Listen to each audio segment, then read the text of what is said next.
All right, take your Bibles, if you will, tonight and turn to John chapter 1. John chapter 1. Our study on Sunday night is entitled The Founding Fathers. We are looking at the 12 apostles, and we are looking at them individually. We have started by seeing the group collectively, but now we are looking at each one and looking at what the Bible tells us about each one of these men. We come tonight to the Apostle Nathaniel. Nathaniel also is known as Bartholomew. So when you read about Bartholomew, which you will read that name in Matthew 10, Mark 3, Luke 6, and again in Acts 1. When you read the name Bartholomew, who you are focusing upon is none other than Nathaniel. Nathaniel.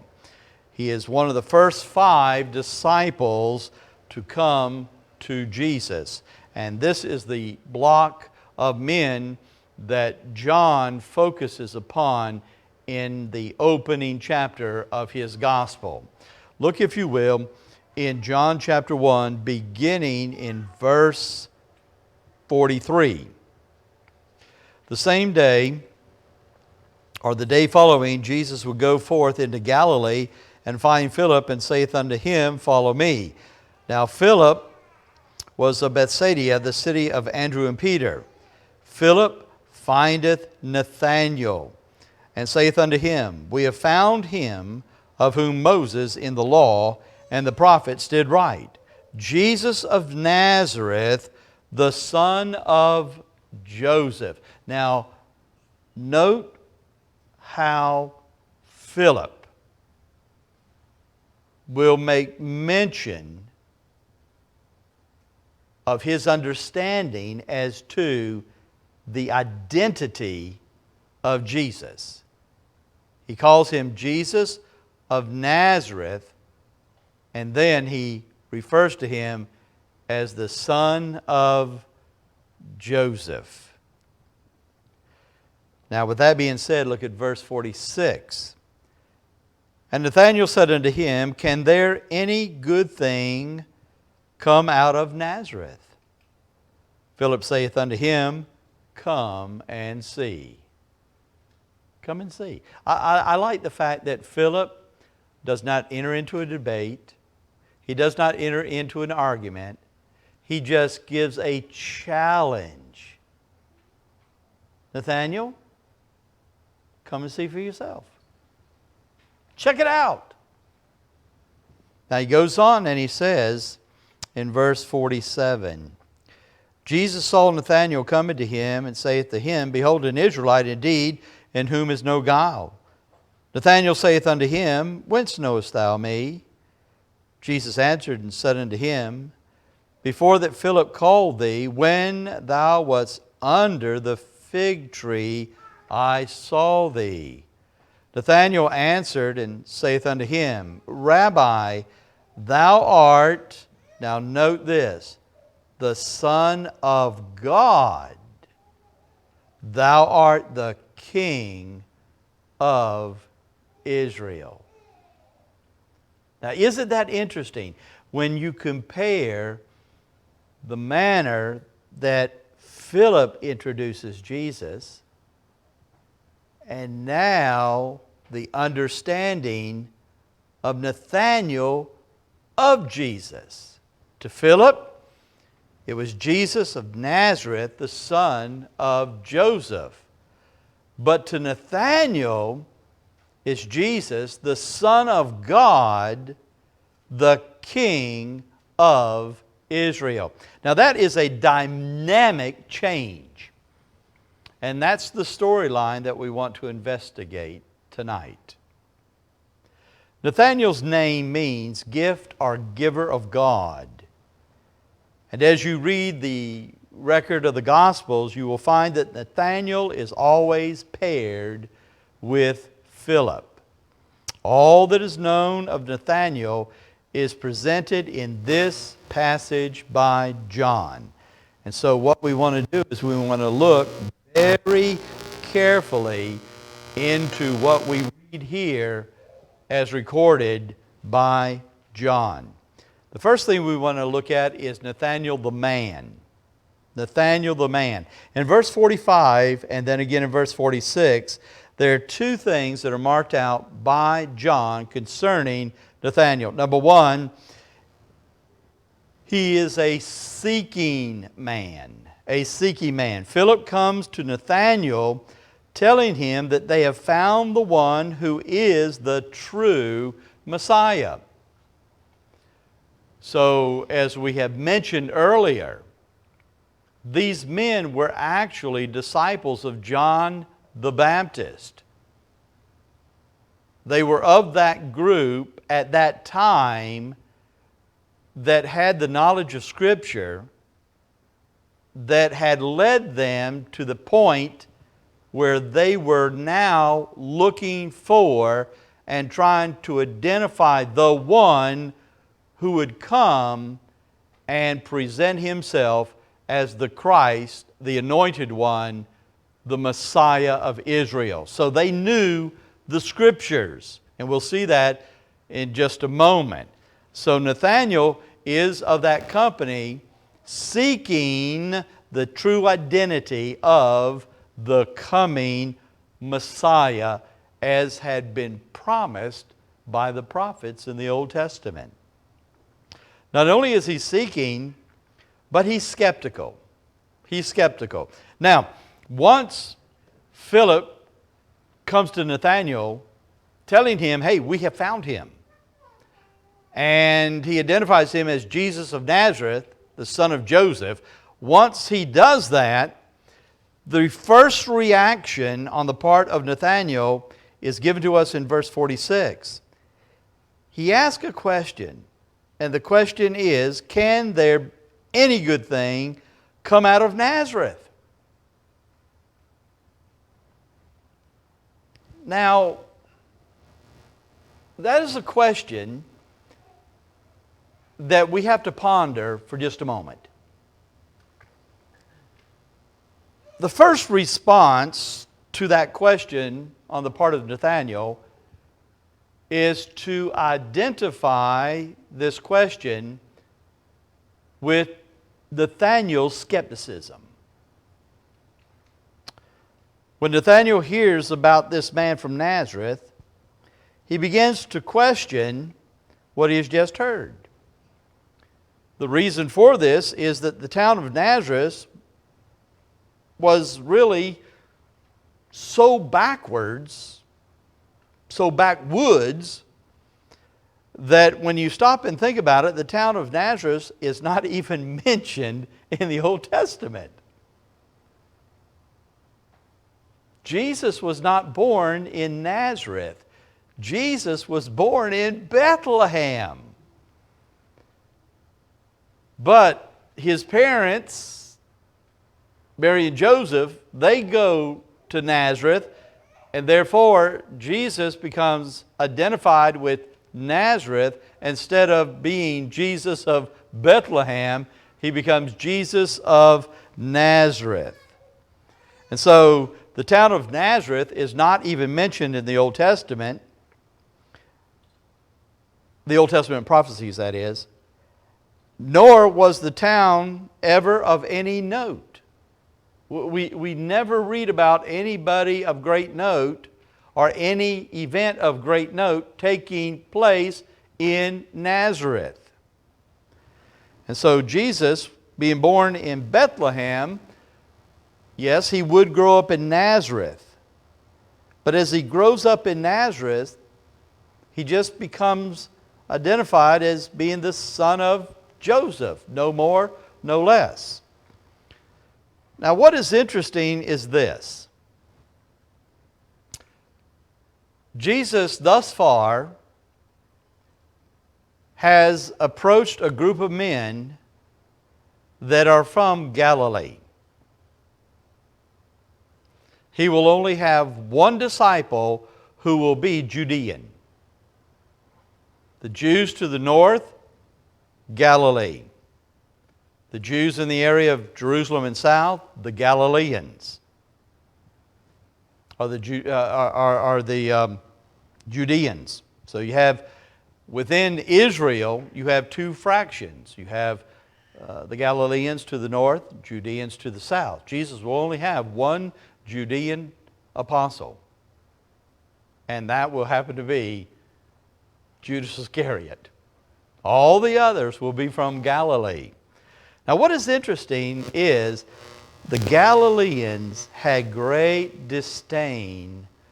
The Judeans had great disdain for the Galileans. So there was that prejudice against these two groups. The Judeans thought themselves to be high class, and they thought the Galileans to be low class. Matter of fact, as you get into the gospel record, after the day of Pentecost, when the apostles began their public ministry, especially in the area of Jerusalem, the religious leaders, that was one of the things that caught their attention, that these were uncouth, unlearned men. And they kind of took note that they were acting above their station, so to speak. So the Judeans looked down on the Galileans.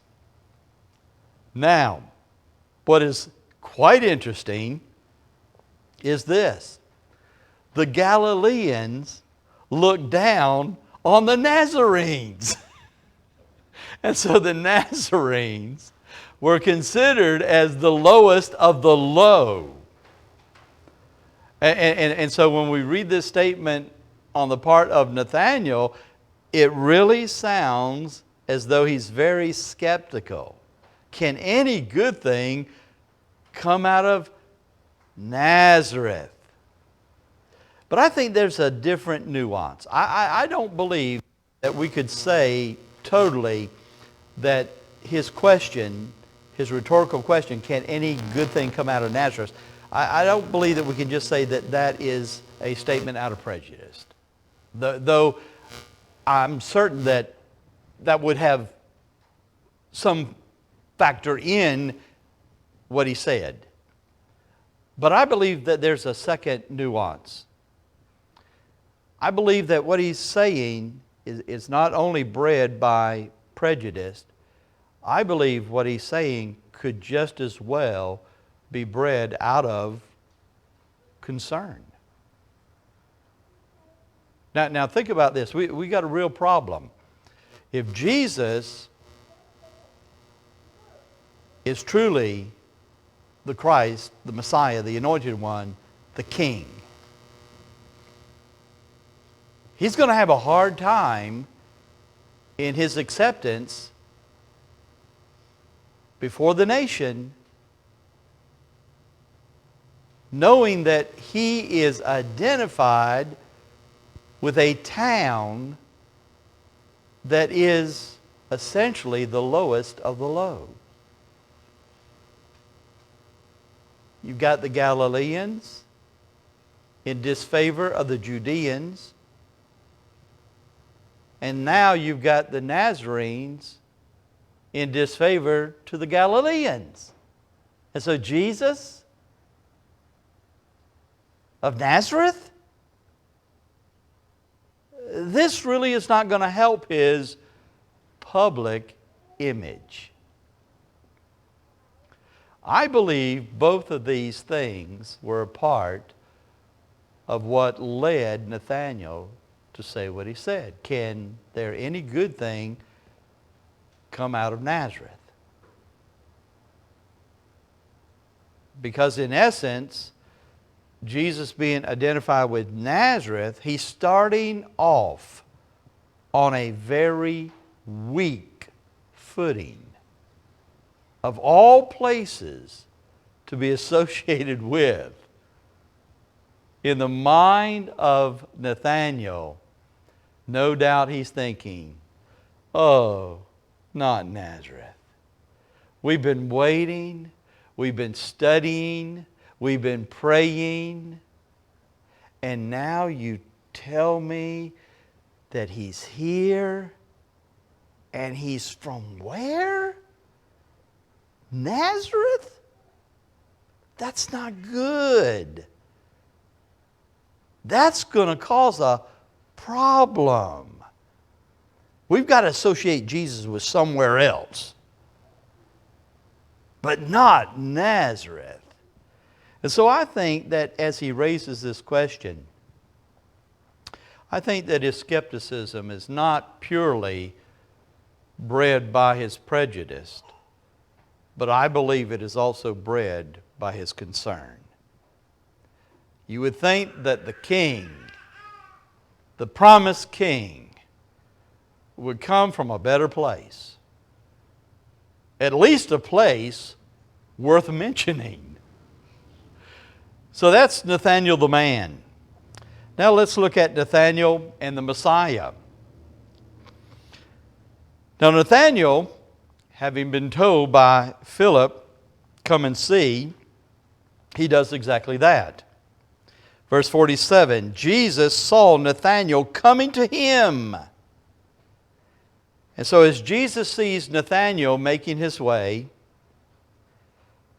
Jesus declares, behold, an Israelite indeed, in whom is no guile. There's no false pretense. Whatever is in Nathanael's heart is going to come out through Nathanael's lips. That is what Jesus is actually commenting on and literally praising him for. We're going to be able to talk and know that whatever is in mind is going to be on table. Now this really catches the attention of Nathanael, because he asks in verse 48, he says, whence knowest thou me? In other words, how do you know me? We've not met. Matter of fact, I'm coming to you to introduce myself to you and to learn who you are. And now you call me by name and you recognize an aspect of my character. How do you know who I am? And then Jesus tells him, before Philip called you, when you were under the fig tree, I saw you. Now you got to think about what Jesus has just laid upon Nathanael. Number one, he has stated that he knew Nathanael. He knew him. Number two, not only did he know Nathanael, he heard Nathanael. What did he hear from Nathanael? Nathanael questioning, can any good thing come out of Nazareth? So he knew Nathanael, he heard Nathanael, and now in verse 48, he testifies that he had even seen Nathanael. I saw you there sitting underneath the fig tree. So I know you. I heard you. I saw you. What Jesus is saying is simply this: I'm omniscient. I know where you were. I know what you were doing. And here's where it really gets good. I know what you were thinking. I know what you were thinking. Now Nathanael is blown away by this. And this leads to the miracle. Look at verse 49. Nathanael answered and said unto him, Rabbi, thou art the Son of God, thou art the King of Israel. You knew me, you heard me, you saw me. You even knew what I was thinking and what I was thinking about. Now look, if you will, over to chapter 2. I want you to see something. In John chapter 2, beginning verse 23. Now when he was in Jerusalem at the Passover, this is speaking of Jesus, in the feast day, many believed his name when they saw the miracles which he did. But Jesus did not commit himself unto them, because he knew all men, and needed not that any should testify of man, for he knew what was in man. Note, if you will, those two statements. He knew all men, and then he knew what was in man. So that is a statement of what Jesus was able to do. You've got to remember, Jesus is the God-man. He lays aside the rights of deity. He does not lay aside the nature. In other words, it's covered in human flesh. But Jesus was God. God in flesh. And being God in flesh, he knew all men. Think about when he meets the woman at the well. What he told her about herself. Go get your husband. Well, I really don't have a husband. Yeah, I know. You've had 5. And the one that you're with now, you're not even married to. Blew her away.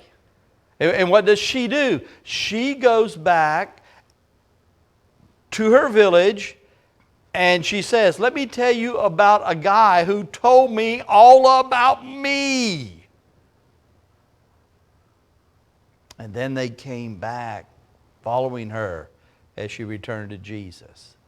That is what has happened to Nathaniel. Jesus knew all about Nathaniel. Where he was, what he was doing. And to top it all off, he knew what he was thinking. Now, what was he thinking? He's under that fig tree. What was he doing? What was he engaged in? Well, verse 50 and 51 give us the answer. Jesus answered and said unto him, because I said unto thee, I saw thee under the fig tree, believest thou? Thou shalt see greater things than these. And he saith unto him, verily, verily, I say unto you, hereafter ye shall see heaven open, and the angels of God ascending and descending upon the Son of Man. Now, if you are a good student of the Bible, Jesus has just revealed to us what Nathaniel was studying while under the fig tree. Now remember, he's of that group. They have been studying the prophecies concerning a coming Messiah. They're searching the Scriptures. And so what is Nathaniel doing while he's there underneath the fig tree? Jesus tells us he's reading about Jacob's ladder, Genesis 28. That's the description that he gives. Note in verse 51, verily, verily, I say unto you, hereafter ye shall see heaven open, and the angels of God ascending and descending upon the Son of Man. That is the story of Jacob and the ladder. Remember, Jacob had the dream, the vision of a ladder that was on earth and went up into heaven. And what was on the ladder?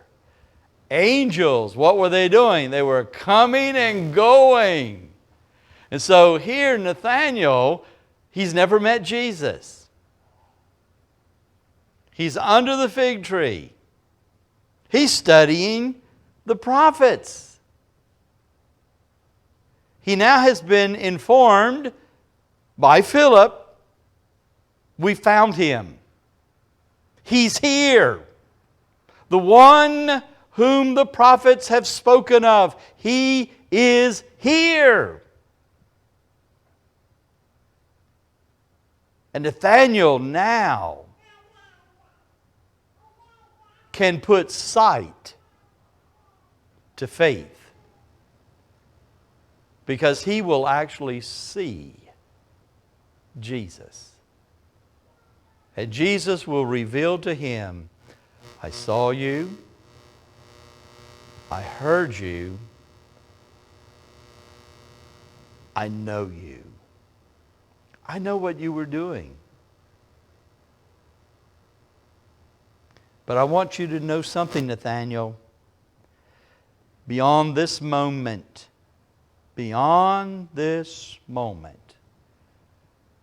you think what you read about in Genesis 28 was awesome. Nathaniel, I want you to know, you ain't seen nothing yet. And so Jesus' compliment had become a sword of conviction in the heart of Nathaniel, and he confesses that now he has come to an understanding that Jesus is indeed the Son of God as well as the King of Israel. And now Nathaniel has taken that first step of faith, and now he will follow the Lord. It will be rough. At times it will be very confusing. It will even be dangerous. But he will follow on. Tradition tells us that Nathaniel,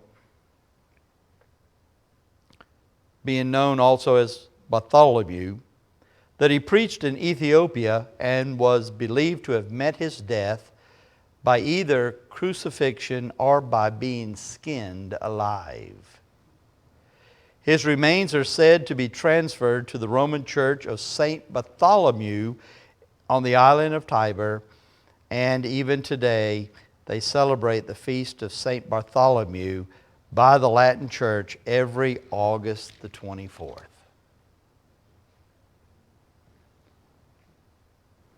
It all began with a challenge. And what was that challenge? It was quite simple. You've heard, now come and see. Check it out. Investigate. Look for yourself. I've told you what you need to know. Now what will you do with it? And Nathaniel did the right thing, did he not? He got up and he checked it out. If people would just check it out, I believe that they would come to the right conclusion. So many people have just rejected the claims of who Jesus is and what He's done. And they've done so without checking out the Scriptures or checking the record. One of the things that I enjoy doing is reading the stories of the great skeptics over the years and learning how in their skepticism, in their unbelief, they would set out to disprove what the Bible declares. And in the process of trying to disprove, you know what happened? They discovered that the record is true, that the facts are verified, that the evidence is there. And so I think if we could take anything away from the life of Nathaniel, it would be this. Let's encourage people to be like Nathaniel, urging them, come and see. Not asking you to believe me, but I'm asking you to come and see Jesus. Stand with me if you will. I want to thank you for being here tonight. I want to thank those who have tuned in to the broadcast. I hope that you gleaned some wonderful things in the study of Nathaniel / Bartholomew.